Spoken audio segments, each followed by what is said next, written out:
اللہ رب العالمین والصلاة والسلام علی رسولہ النبی الکریم اما بعد فقد قال تعالی فی القرآن الکریم اعوذ باللہ من الشیطان الرجیم بسم اللہ الرحمن الرحیم یا ایہا الذین آمنوا اتقوا اللہ ولتنظر نفس ما قدمت لغد واتقوا اللہ ان اللہ خبیر بما تعملون ولا تکونوا کالذین نسوا اللہ فانساہم انفسہم اولئک هم الفاسقون لا یستوی اصحاب النار واصحاب الجنہ اصحاب الجنۃ هم الفائزون۔ اللہ تبارک و تعالیٰ کا ارشاد ہے، اے ایمان والو، اللہ سے ڈرو اور خود دیکھ لو، تم میں سے ہر ایک خود کو دیکھ لے کہ اس نے کل آنے والے دن کے لیے کیا تیار کیا ہے۔ وَلْتَنْظُرْ نَفْسٌ مَا قَدَّمَتْ لِغَدٍ، ہر ایک دیکھ لے کہ وہ کل کا آنے والا یقینی دن جو قیامت کا دن ہوگا، جو حشر کا دن ہوگا، جو حساب و کتاب کا دن ہوگا، جو بدلے کا دن ہوگا، جو جنت اور جہنم کے فیصلے کا دن ہوگا، اس دن کے لیے اس نے کیا بھیجا ہے۔ ما قدمت، اپنے جانے سے پہلے اپنے آگے کیا بھیجا ہے اس کو دیکھ لے اور پھر اللہ سے ڈرتا رہے، اور یہ یقین رکھے کہ بے شک اللہ تعالیٰ ان سب چیزوں سے باخبر ہیں جو تم کرتے ہو۔ ان اللہ خبیر بما تعملون۔ اور اللہ تعالیٰ نے ارشاد فرمایا، وَلَا تَكُونُوا كَالَّذِينَ نَسُوا اللَّهَ فَأَنسَاهُمْ أَنفُسَهُمْ، اور تم ان لوگوں کی طرح مت ہو جاؤ جنہوں نے اللہ کو فراموش کر دیا، اللہ کو بھول گئے۔ لا تکونوا کالذین نسوا اللہ، وہ اللہ کو بھول گئے۔ فانساہم انفسہم، تو اللہ تعالیٰ نے خود ان کو اپنا وجود بھلا دیا۔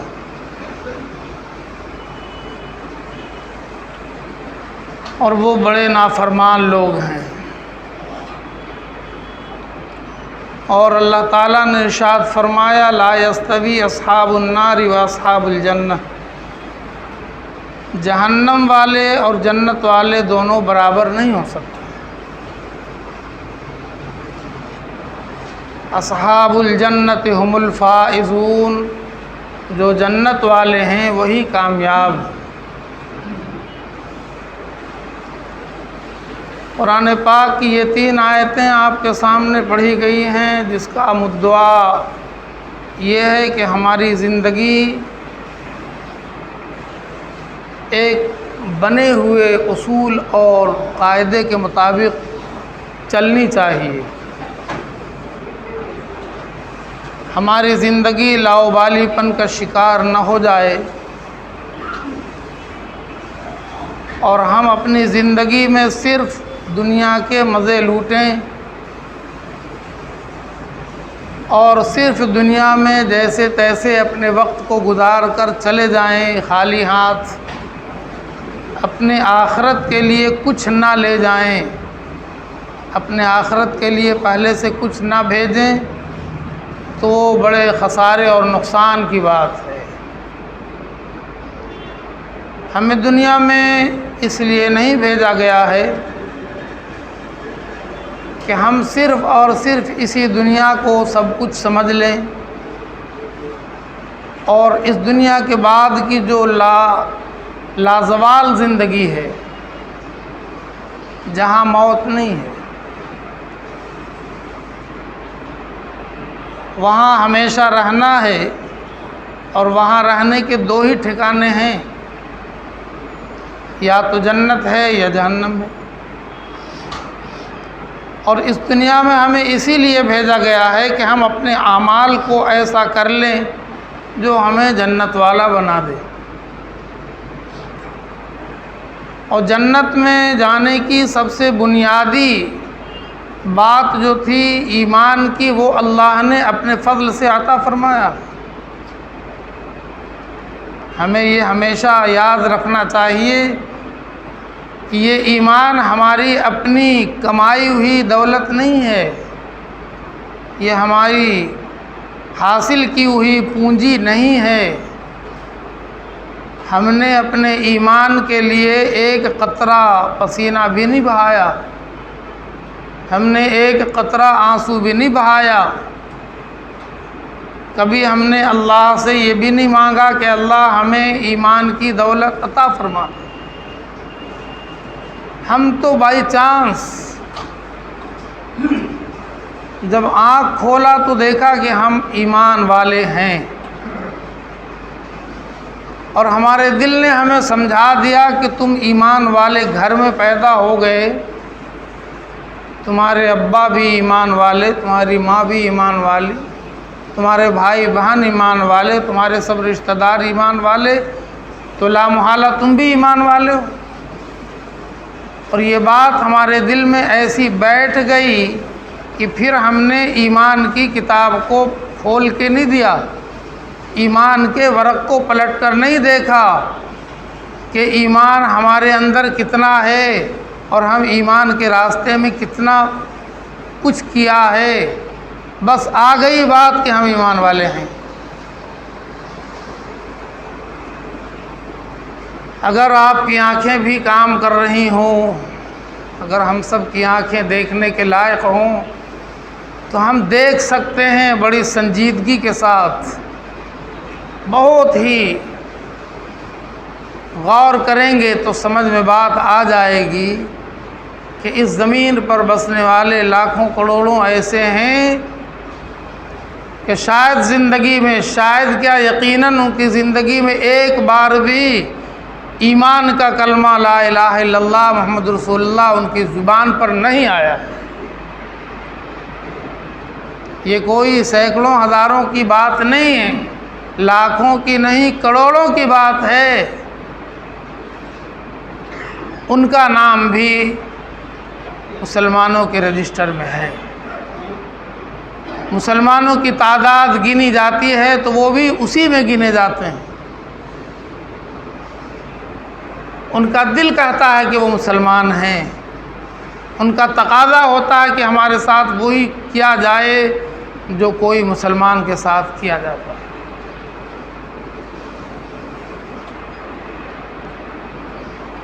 وہ ان کا اپنا فیصلہ ہے۔ جو اسلام اور شریعت کہتی ہے وہ یہ ہے کہ ایمان ایک یقین کا نام ہے جو انسان اپنے دل میں بساتا ہے۔ اللہ کے نبی رسول اللہ صلی اللہ علیہ وسلم جب مکہ مکرمہ میں اپنی نبوت کا اعلان فرمایا اور لوگوں کے درمیان کہا کہ قولوا لا الہ الا اللہ تفلحوا، تم پڑھ لو یہ لا الہ الا اللہ محمد رسول اللہ کا کلمہ تو تم کامیاب ہو جاؤ گے۔ تو وہ مکہ والے جو حضور کو پہلے سے صادق سچا مانتے تھے اور حضور کو امین کہتے تھے، آپ کی امانت داری کا یقین کرتے تھے، اپنی ساری چیزیں، قیمتی قیمتی سامان حضور کے گھر میں امانت کے طور پر رکھتے تھے، اس یقین کے ساتھ کہ یہ اتنے بڑے امانت دار ہیں کہ ان کے یہاں سے ہمارا سامان ضائع نہیں ہو۔ بہت پیار کرتے تھے، بہت محبت کرتے تھے، لیکن صرف اس اعلان کے بعد کہ تم لا الہ الا اللہ کہہ دو، وہ سب کے سب دشمن ہو گئے، جان کے دشمن ہو گئے۔ کیا کہہ دیا؟ وہی کہہ دیا جو ہم میں سے بہت لوگ نہیں کہتے۔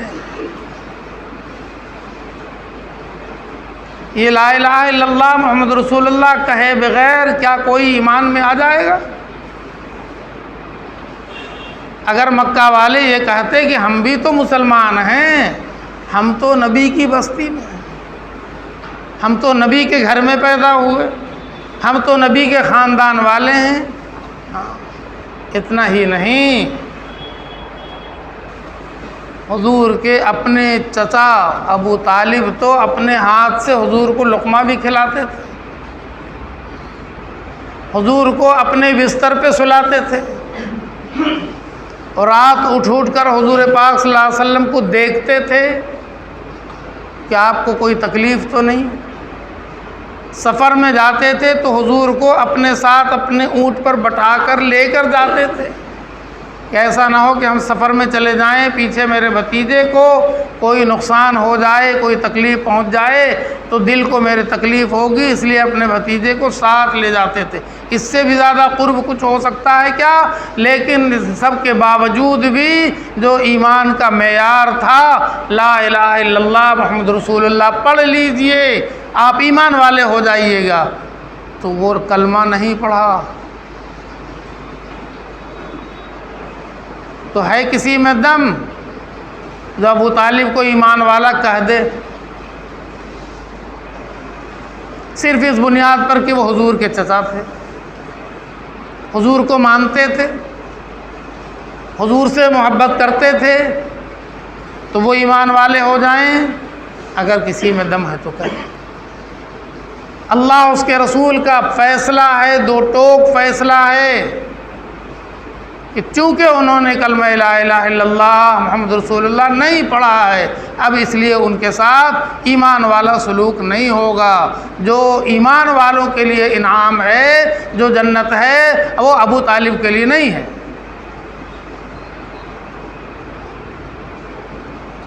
یہ قرآن کا فیصلہ ہے، اس میں شک کی اتنی بھی گنجائش نہیں ہے۔ اگر اس میں ہم اور آپ میں سے کوئی بھی شک کر لے تو وہ خود ایمان سے باہر ہو جائے گا، یہ معمولی بات نہیں۔ آج وہ کلمہ اگر ہم میں سے کسی کے پاس نہیں ہے اور 70 پشتوں سے ایمان والے کے گھر میں آ رہے ہیں، تو حق نہیں بنتا ہے کہ ہم اپنے ایمان والا ہونے کا دعویٰ کریں۔ ایمان والا ہونے کا دعویٰ تو صرف اور صرف وہی کرے گا جو لا الہ الا اللہ محمد رسول اللہ پڑھے گا اور دل سے مانے گا کہ اللہ کے سوا کوئی معبود نہیں ہے، محمد صلی اللہ علیہ وسلم اللہ کے آخری رسول ہیں، آخری رسول ہیں۔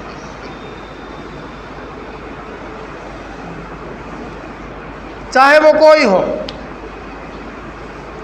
جب حضور کے اپنے خاندان کے قریب سے قریب ترین لوگوں نے انکار کیا، تو دور دراز کے لوگوں نے جن کا حضور سے کوئی رشتہ نہیں، کوئی تعلق نہیں، کوئی معاملہ نہیں، جب وہ آئے اور انہوں نے کلمہ پڑھ لیا تو وہ ایمان والے ہو گئے، وہ جنت والے ہو گئے۔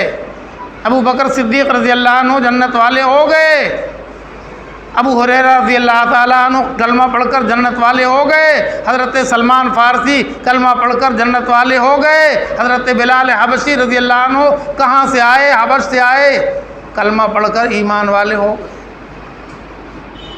ایمان والا ہونے کے لیے رشتہ داری ضروری نہیں ہے، کلمہ لا الہ الا اللہ محمد رسول اللہ پڑھنا ضروری ہے، اس کو ماننا ضروری ہے، اس پر یقین کرنا ضروری ہے، اس کے بغیر کوئی ایمان والا ہو نہیں سکتا۔ تو جنت میں جانے کے لیے جو پہلی کنجی تھی ایمان کی، وہ الحمدللہ آ گئی۔ اس کے بعد اللہ تعالیٰ ایمان والوں سے تقاضا فرماتے ہیں، یا ایھا الذین آمنو، اے وہ لوگ جو ایمان لے آئے ہو، کلمہ پڑھ چکے ہو، اللہ اس کے رسول پر ایمان لائے ہو، مان چکے ہو، اب دیکھو، ولتنظر، تم میں سے ہر ایک دیکھ لے، ولتنظر نفس، ہر نفس، ہر ایمان والا دیکھ لے، ما قدمت، آگے کیا بھیج رہا ہے، آنے والے کل کے لیے، غد کہتے ہیں اس دن کو جو کل آئے گا، ایک کل تو گزر گیا۔ وَلْتَنْظُرْ نَفْسٌ مَا قَدَّمَتْ لِغَدٍ، جو آنے والے کل کے لیے اس نے تیار کیا ہے وہ دیکھ کیا تیاری کیا۔ مکان بنا لیا، کام نہیں آئے گا۔ زمین خرید لیا، کام نہیں آئے گی۔ دکان پر دکان کر لیا، کام نہیں آنے والا۔ دولت کا انبار لگا لیا، کام نہیں آنے والا۔ طاقت حکومت بنا لیا، کام نہیں آنے والی۔ بادشاہت بنا لیا، کام نہیں آنے والی۔ تم دیکھو کل تمہیں کام آنے والی چیز کیا ہے۔ واتقوا اللہ، اللہ سے ڈرتے رہو۔ کل آنے والی چیز جو ہے اس میں ایک تقوی ہے جو انسان کے دل کے اندر ہو۔ تقوی ایک صفت کا نام ہے۔ تقوی کہتے ہیں دل میں اس کیفیت کو جو بندہ اللہ سے ڈرتا ہے۔ ایک بندہ اللہ سے نہیں ڈرتا، جو سمجھ میں آتا کر لیتا ہے، وہ ڈرتا ہی نہیں۔ ایک بندہ دنیا میں بھی کسی سے ڈرتا ہے، اگر ہم ایسا کر دیں تو ہماری پکڑ ہو جائے گی، ہم مجرم گردانے جائیں گے، ہمیں سزا دے دی جائے گی، تو یہ دنیا کا ڈر ہے، تو وہ کام نہیں کرتا کہ اس کام کے کرنے سے ہماری پکڑ ہو جائے، ہم پکڑے جائیں گے۔ وہ ڈرتا ہے، یہ دنیا کا ڈر ہے، یہ تقویٰ نہیں ہے، یہ دنیا کا ڈر ہے۔ ایک ہوتا ہے تقویٰ جو دل کے اندر ہوتا ہے، کہ انسان کہیں ہو اس کے اندر یہ بات رہتی ہے کہ وہ اللہ کو مانتا ہے، اللہ پر اس کا یقین ہے، یہ یقین ہے کہ اللہ تعالیٰ اس کو وہاں دیکھ رہے ہیں، اللہ اس کے کاموں کو جان رہے ہیں،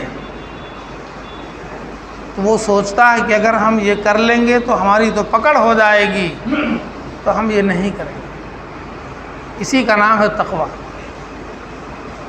جب یہ اندر میں تقویٰ ہوگا تو پھر یہ دنیا کی ساری چیزیں سدھر جائیں گی، دنیا کا سارا عمل سنور جائے گا، وہ اللہ کے ڈر کی بنیاد پر، کہ وہ ہر وقت اللہ سے ڈرے گا کہ اللہ دیکھ رہے ہیں، اللہ ہم کو پکڑ لیں گے اور بڑی سزا دیں گے، اور وہ سزا دنیا سے بڑھ کر سزا ہے، وہ جہنم کی سزا ہے، تو وہ ڈرے گا، وہ غلط کام نہیں کرے گا۔ یہ تقویٰ ہے۔ یہ فرمایا دیکھ لو کتنا تقویٰ تمہارے اندر ہے، اور تم یہ بھی دیکھ لو کہ تمہیں جنت میں جانے کے لیے کن کن چیزوں کا حکم دیا گیا تھا، وہ کام تم نے کیا ہے نہیں کیا ہے، بتا دیا گیا تھا کہ جنت کی کنجی نماز ہے، الصلاۃ مفتاح الجنہ، یہ بتا دیا گیا تھا دنیا میں کہ ایمان والوں کے لیے نماز ہے جس سے جنت کا دروازہ کھلے گا۔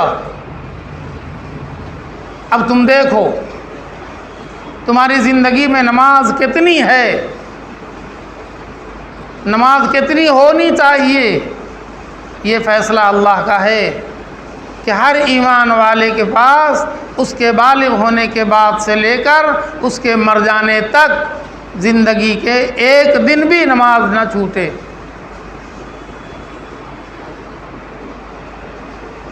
اور اتنے دن کا حساب ہوگا، اتنے دن کی نمازیں بھی گنی جائیں گی، اللہ تعالیٰ یاد دلا دیں گے کہ اتنے دن تک ہم نے تمہیں کھانا دیا، اتنے دن تک تمہیں ہم نے پانی دیا، اتنے دن تک تمہیں دنیا کی ساری راحت دیا، اور اتنے دن تک تم نے ہمارے لیے نماز بھی پڑھا نہیں پڑھا، تم حساب دو۔ ہم نے ایسا نہیں کیا دنیا کے اندر کہ تم جتنے دن نماز پڑھتے رہے ہم تم کو کھانا کھلاتے رہے، جب تم نے نماز چھوڑا تو ہم نے کھانا بند کر دیا، پانی بند کر دیا، ایسا کچھ نہیں کیا۔ یہ تو دنیا کا اصول تھا، یہ دنیا کا معاملہ تھا کہ پیسہ نہیں جمع کرو گے تو میٹر بند ہو جائے گا، لین بند ہو جائے گا، تو ڈر کے مارے ہر مہینہ پیسہ جمع کر رہے، ہر مہینہ دوڑ دوڑ کے جا کے پیسہ جمع کر رہے کہ اگر آج پیسہ گھٹ گیا تو کل ہمارے گھر میں اندھیرا ہو جائے گا۔ لین کٹ. تو دنیا سے تو اتنا ڈرتے تھے کہ دنیا کے لیے تم اپنی ساری قربانی کرنے کے لیے تیار تھے، لیکن ہم نے تو کھانا بند نہیں کیا تمہارا، ہم نے پانی نہیں بند کیا، تم نے ہماری نماز کیوں بند کر دیا؟ اب اس کا حساب دو. وہاں پر کیا حساب دے؟ اللہ تعالیٰ یہی فرما رہے کہ یہاں دیکھ لو دنیا کے اندر کہ تم نے کیا معاملہ کیا اپنے لیے. وَلْتَنْظُرْ نَفْسٌ مَا قَدَّمَتْ لِغَدٍ. ہر ایک دیکھ لے تو اس نے کل آنے والے دن کے لیے کیا بھیجا ہے، اور پھر اللہ سے ڈرتا رہے اور یقین رکھے کہ ان اللہ خبیر بما تعملون. اللہ تعالیٰ تمہارے ہر عمل کو جان رہے ہیں، کوئی عمل اللہ سے چھپا ہوا نہیں ہے. اور آگے پھر ایمان والوں کو خطاب فرمایا، یا ایھا الذین آمنوا لا تکونوا کالذین نسوا اللہ. ان لوگوں کی طرح نہ ہو جاؤ جو اللہ کو بالکل بھول گئے.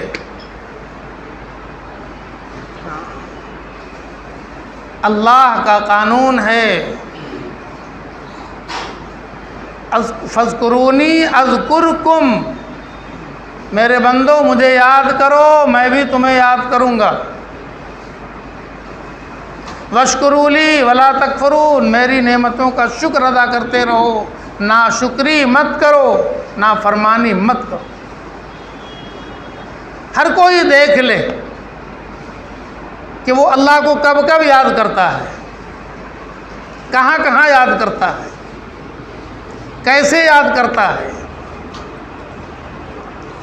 اللہ کے نبی رسول اللہ صلی اللہ علیہ وسلم نے اتنی پاکیزہ زندگی اپنی امت کو عطا فرمایا ہے کہ زندگی کا کوئی قدم ایسا نہیں ہو سکتا ہے جب امت اللہ کو بھول جائے. اللہ کے نبی صلی اللہ علیہ وسلم نے کر کے دکھلایا. اللہ کے نبی ہر قدم پر اللہ کو یاد فرماتے تھے، ہر قدم پر، ہر سانس میں اللہ کو یاد کرتے تھے. پانی پینے کے لیے ہاتھ میں برتن لیا تو اللہ کا نام آ گیا. پانی منہ میں لگایا تو اللہ کو یاد کر لیا. پانی پی لیا تو اللہ کو یاد کر لیا. باتھ روم جا رہے ہیں تو اللہ کو یاد کر لیا. تب پھر جب نکل گئے باہر تو اللہ کو یاد کر لیا. سونے سے پہلے اللہ کو یاد کر لیا. سو کر اٹھے تو اللہ کو یاد کر لیا. کھانے کے پہلے اللہ کو یاد کر لیا. کھانے کے بعد اللہ کو یاد کر لیا. مسجد میں آئے تو اللہ کو یاد کر لیا. مسجد سے نکلے تو اللہ کو یاد کر لیا. چھینک آئے تو اللہ کو یاد کر لیا. سیڑھی سے اترے تو اللہ کو یاد کر لیا. سیڑھی پر چڑھے تو اللہ کو یاد کر لیا. حتیٰ کہ سکھا دیا اپنی بیٹی کو، سکھا دیا اپنے داماد کو کہ جب شوہر اپنے بیوی کے پاس جائے تب بھی اللہ کو یاد کر لے. وہ الفاظ بھی یاد کرا دیے. کیا یاد کرنا، کیا بولنا. ایک قدم بھی، ایک سانس بھی ایمان والے کا ایسا نہ گزرے جس میں وہ اللہ کو یاد نہ کر رہا. لیکن وہ سنیں جو کبھی اللہ کو یاد نہیں کرتا. کہیں اللہ یاد نہیں آتے. دنیا کے سارے لوگ یاد، دنیا کی ساری چیزیں یاد، لیکن اللہ کی یاد کبھی نہیں آتی. تو اللہ تعالیٰ نے فرمایا فَأَنْسَاهُمْ أَنفُسَهُمْ. اللہ تعالیٰ خود ان کو ان کا وجود بھلا دے گا. پھر ان کو یہ بھی پتہ نہ ہوگا کہ وہ ہیں کیا. یہ بہت ڈرنے کی بات ہے. اگر کوئی اللہ کو بھولنے کی خطا کرے گا تو اللہ نے فرمایا اس کا نتیجہ یہ ہوگا کہ وہ خود کو بھول جائے گا. فَأَنْسَاهُ اللَّهُ أَنفُسَهُمْ. اللہ خود اس کو بھلا دے گا، اس کے نفس کو.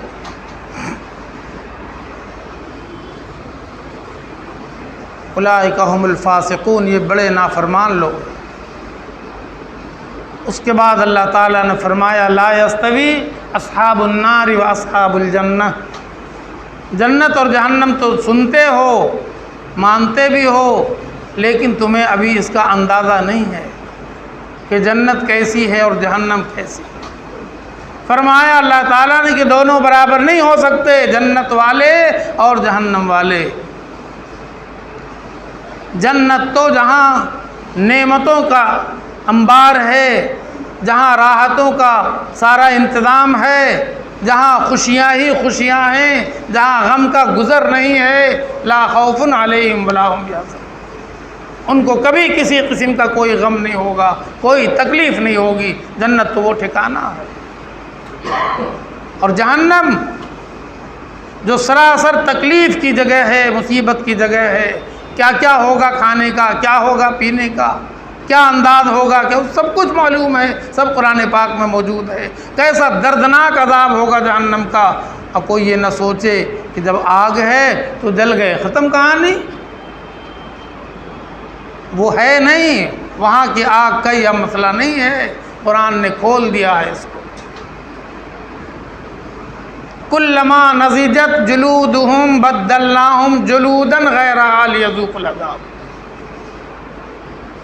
جب جب یہ جسم کی کھال جل جائے گی جہنم کی آگ سے، جسم کا گوشت جل جائے گا، اللہ فرماتے ہیں بدلناہم جلودا، ہم دوسری کھال لگا دیں گے، ہم دوسرا گوشت چڑھا دیں گے، لیذوقوا العذاب، تاکہ وہ عذاب کا مزہ ہمیشہ چکھتا رہے۔ ایسی ہے جہنم، ایسی ہے جہنم کی آگ۔ بتانے کا مقصد یہ ہے کہ کوئی دیدہ دلیری نہ کرے، کوئی یہ نہ سمجھے کہ جہنم ہمارا کچھ نہیں بگاڑ لے گی۔ جہنم ہے کس کے لیے؟ جب جنت میں جانے کا کوئی اسباب نہیں، کوئی سامان نہیں، تو پھر جہنم کس کے لیے بنائی گئی؟ جب بتا دیا گیا کہ جنت میں جانے کے لیے یہ چیزیں ضروری ہیں، ایمان ضروری ہے، نماز ضروری ہے، تقوی ضروری ہے، اللہ کا خوف ضروری ہے، جب یہ چیزیں نہیں ہیں تو پھر جہنم ہے کس کے لیے؟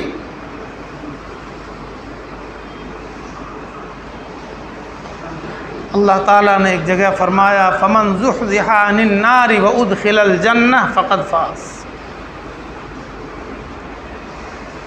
جو جہنم سے بچا دیا گیا، وَأُدْخِلَ الْجَنَّةَ، اور جنت میں پہنچا دیا گیا، فَقَدْ فَازَ، پاس ہو گیا، کامیاب ہو گیا۔ اب یہ ہے کہ ہم اپنی زندگی کو ایسی بنا لیں کہ ہم جہنم سے بچنے والے بن جائیں اور جنت میں جانے والے بن جائیں۔ یہ زندگی بنانے کے لیے بھیجا گیا ہے۔ صاف لفظوں میں اللہ نے فرمایا وَمَا خَلَقْتُ الْجِنَّ وَالْإِنسَ إِلَّا لِيَعْبُدُونَ، ہم نے تو سارے انسانوں کو اور تمام جناتوں کو اسی لیے پیدا کیا ہے کہ وہ میری فرما برداری کرے، میری عبادت کرے۔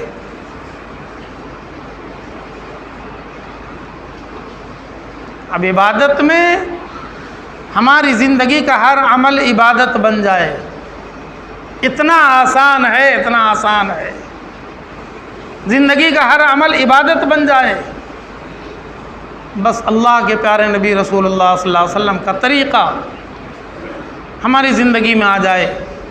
حضور پاک صلی اللہ علیہ وسلم نے اس 24 گھنٹے کو کن کاموں کے لیے تقسیم کیا تھا، اللہ کے پیارے نبی صلی اللہ علیہ وسلم کا یہ 24 گھنٹہ کس انداز میں گزرتا تھا، آدمی اس کو نوٹ کر لے اور اپنے آپ کو تیار کر لے کہ ہمیں وہی کرنا ہے۔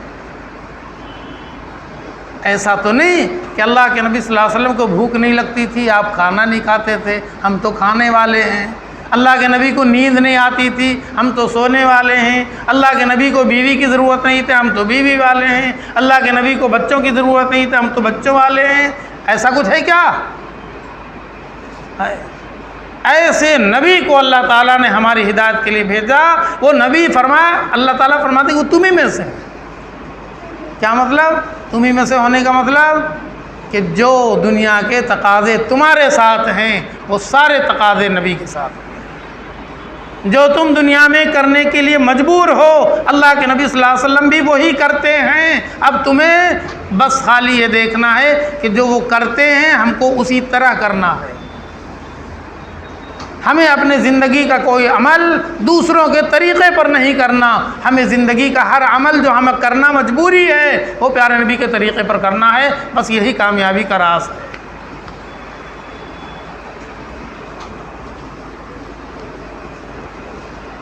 میرے بزرگوں اور دوستوں، تھوڑی سی زندگی بچی ہے، ہمیں چاہیے کہ ہم اپنی زندگی کا ابھی بھی فیصلہ کر لیں۔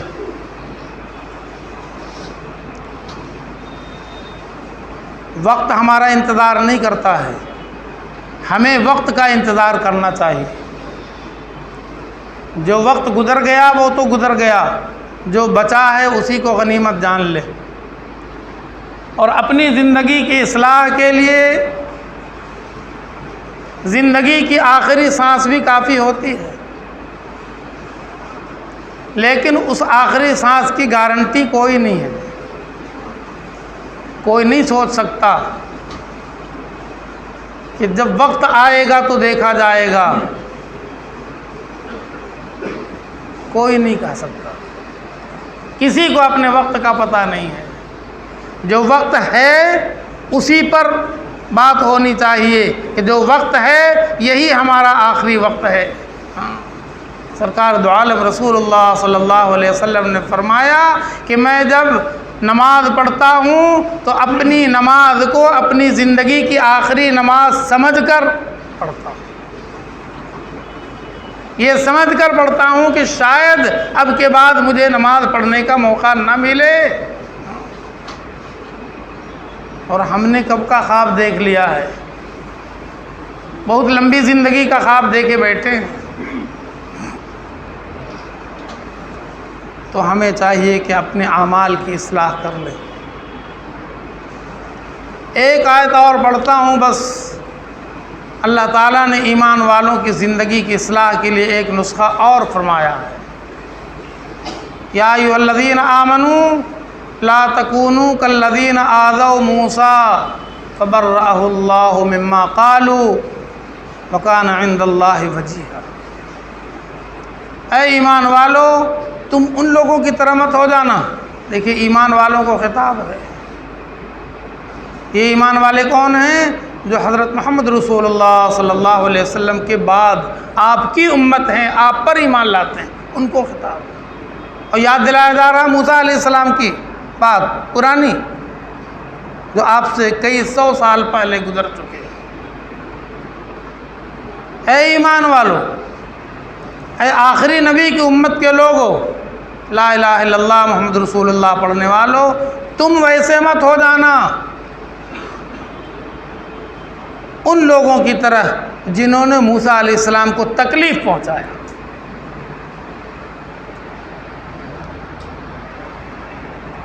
موسیٰ علیہ السلام کو تکلیف پہنچایا ان کے لوگوں نے، لیکن یہ بات یاد دلائی جا رہی اس آخری امت کو کہ تمہاری زندگی ایسی نہیں ہونی چاہیے کہ تم ایسا کوئی کام نہ کرو جیسا کام انہوں نے اپنے نبی کے ساتھ کیا۔ کیا مطلب؟ تمہارے کسی عمل سے اللہ کے نبی کو تکلیف نہ پہنچے، جو موسیٰ علیہ السلام کے قوم نے موسیٰ علیہ السلام کے ساتھ کیا۔ فبرأہ اللہ مما قالوا، انہوں نے موسیٰ علیہ السلام پہ بہت کچھ لگائے، جھوٹے پوسے الزام، بہت کچھ ان کو تکلیف پہنچانے کے لیے، ستانے کے لیے انہوں نے کیا۔ پھر اللہ تعالیٰ نے اپنے نبی کو، اپنے نبی کی عزت کو اور بڑھانے کے لیے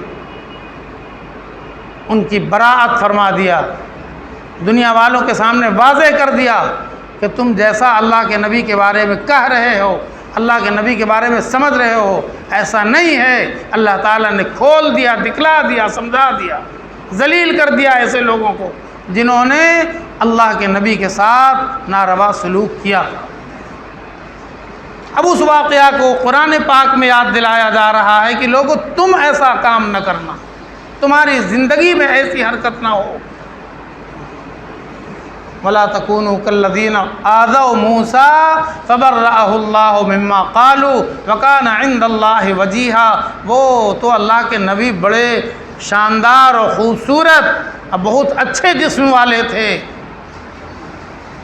تم ان کے بارے میں کیا سے کیا بک رہے ہو؟ وہ اللہ کی نظر میں بہت وجیح تھے، بہت خوبصورت تھے۔ مقصد کیا ہے؟ مقصد یہ ہے کہ اے امت محمدیہ صلی اللہ علیہ وسلم کے لوگوں، تمہاری زندگی میں کوئی ایسا عمل نہیں ہونا چاہیے جس سے اللہ اس کے رسول کو تکلیف پہنچائے۔ اور اسی سورہ میں 22واں پارہ میں پہلے گزر چکا ہے، ان الذین یؤذون اللہ ورسولہ لعنہم اللہ فی الدنیا والآخرہ ولہم عذاب مہین۔ جنہوں نے اللہ کو تکلیف پہنچایا، اللہ کے رسول کو تکلیف پہنچایا، اللہ ان پر لعنت کرے گا دنیا میں بھی اور آخرت میں بھی، اور ان کو دردناک عذاب ہوگا۔ اس لیے اپنی اپنی زندگی کی اصلاح ہو، اپنے اعمال پر نظر ہو، اپنی آخرت پر نگاہ ہو، جنت کی فکر ہو، جہنم سے بچنے کی فکر ہو، اپنی زندگی کی اصلاح ہو، اپنا ایمان سنور جائے، اپنے اعمال سنور جائے۔ ہر ایمان والا اس کا ذمہ دار ہے۔ اللہ تعالی ہمیں آپ کو سبوں کو اچھے عمل کی توفیق عطا فرمائے۔